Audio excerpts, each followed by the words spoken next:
Zee 24 तास एक पाऊल पुढे।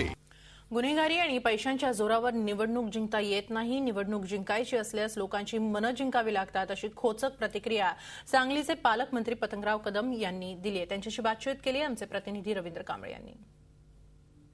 सांगली, मिरज आणि कुपवाड महानगरपालिकेमध्ये काँग्रेसने बाजी मारलेली आहे। राष्ट्रवादीला मोठा फटका बसलेला आहे। आता आपल्यासोबत पालकमंत्री पतंगराव कदम साहेब आहेत। आपण त्यांच्याकडून विजयानंतरची त्यांची पहिली प्रतिक्रिया जाणून घेऊया। आजचा जो विजय आहे हे आम्ही सर्वजण, मी असेल, मदन पाटील असेल, प्रतीक असेल, विश्वजित आमच्या सगळ्या काँग्रेस कार्यकर्त्यांना बरोबर घेऊन 28 तारखेला प्रचाराचा शुभारंभ ग्रामदैवत गणपतीच्या पुढच्या चौकात आम्ही केला आणि प्रत्येक ठिकाणी गेल्या वेळच्या महाआघाडीचं काम काय झालं, आता आम्ही काय करणार आहोत याची माहिती मदन पाटलांनी जे कॉर्पोरेशन मध्ये त्यांनी दिली। लोकांना तुमचं चारित्र्य, तुम्ही केलेलं काम, तुमची भूमिका हे जर पाहिलं तर लोक त्या बाजूला जातात।